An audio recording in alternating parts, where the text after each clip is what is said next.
ये सरकार पूरी तरह से गरीब विरोधी, किसान विरोधी, नौजवान विरोधी, बुनकर विरोधी, छात्र विरोधी, दलित विरोधी। स्वामीनाथन जी की आपने नहीं मानी, एमएसपी आपने लागू नहीं की, हजारों किसान यही दिल्ली की सीमा पर मारे जाते हैं। आखिर 20 करोड़ नौजवानों को रोजगार कहां है? सभापति महोदय, मुझे कहने में कोई संकोच नहीं, ये जो बीजेपी की एनडीए की सरकार है, ये सरकार पूरी तरह से गरीब विरोधी, किसान विरोधी, नौजवान विरोधी, बुनकर विरोधी, छात्र विरोधी, दलित विरोधी, पिछड़ा विरोधी, मजदूर विरोधी, जितनी भी अगर उपाधियां दी जाएंगी सभापति महोदय वो कम है।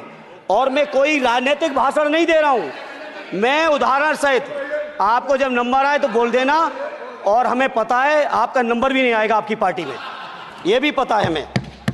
सभापति महोदय, श्रद्धेय नेताजी ने हमेशा कहा है कि चुनाव में या जनता के बीच किया हुआ वादा अगर आप पूरा नहीं करते हैं तो वो भी एक सबसे बड़ा भ्रष्टाचार है, और उस भ्रष्टाचार में अगर किसी ने वर्ल्ड रिकॉर्ड बनाया है तो बीजेपी की और एनडीए की सरकार ने बनाया है।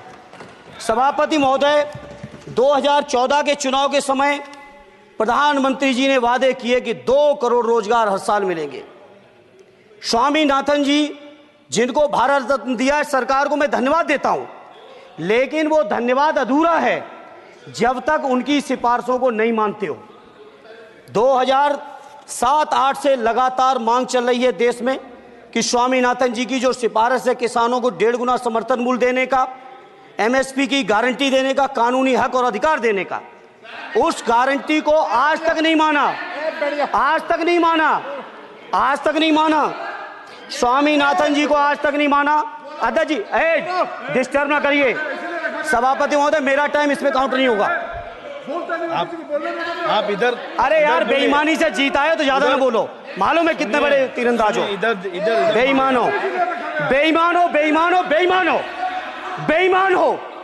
चलो, स्वामीनाथन जी की आपने नहीं मानी, एमएसपी आपने लागू नहीं की।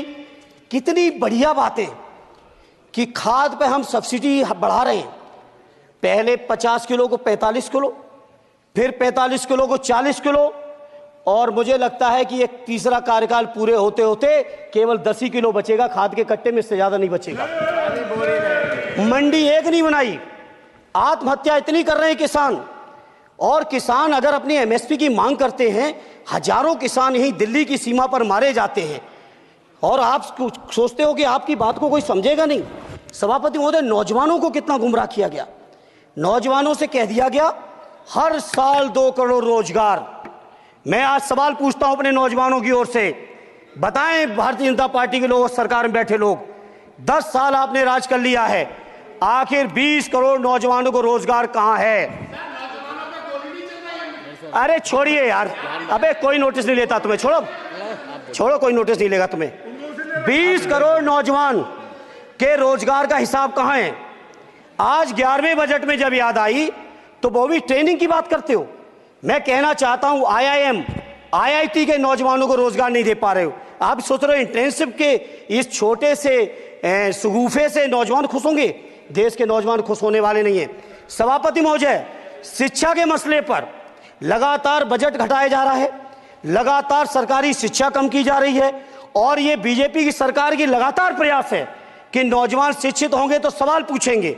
देश की जेएनयू से लेके, बीएचयू से लेके, एमयू से लेके जितने बड़े संस्थान हैं, सारे संस्थानों को बर्बाद कर दिया है। एक भी दलित, एक भी पिछड़े, कहीं आपका वाइस चांसलर नहीं है। लगातार जितने भी आपके professor, associate professor, assistant professor की नियुक्तियों में आरएसएस का जब तक कोई फंडामेंटल कोर्स नहीं करेगा, बेसिक कोर्स, तब तक उसकी नियुक्ति नहीं होगी। आप क्या सोच रहे हो देश नहीं देख रहा है नौजवान? यूजीसी का बजट लगातार कम किया जा रहा है।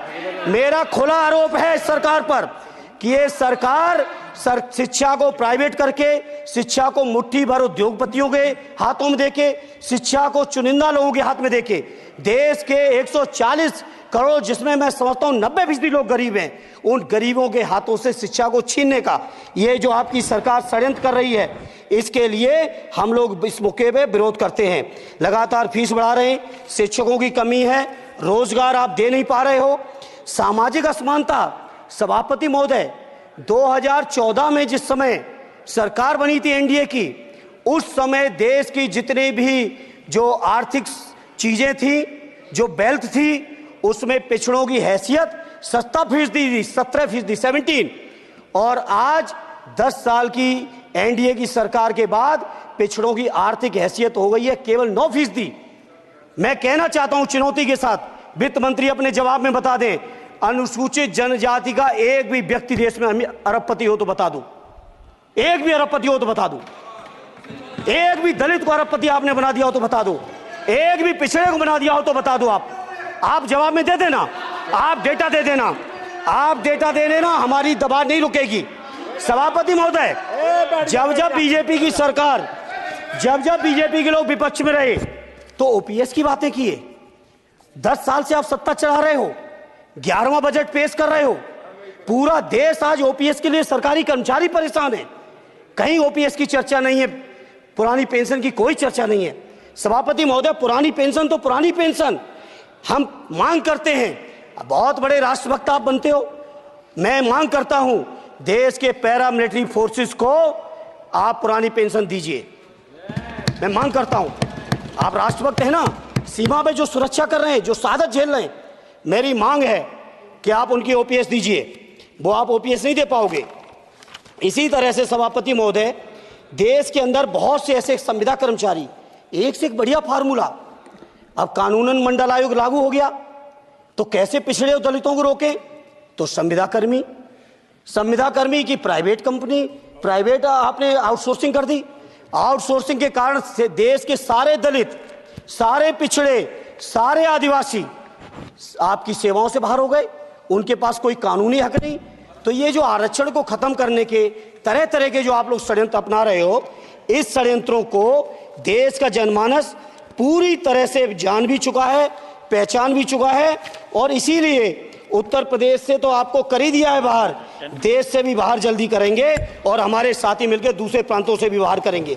इसी तरह सभापति महोदय, हम मांग करते हैं, आप सोचिए, उत्तर प्रदेश अकेले के अंदर, देश के हालात मुझे नहीं पता और बदतर होंगे, अकेले उत्तर प्रदेश में 1000 से ज्यादा शिक्षा मित्र आत्महत्या कर चुके। सभापति महोदय,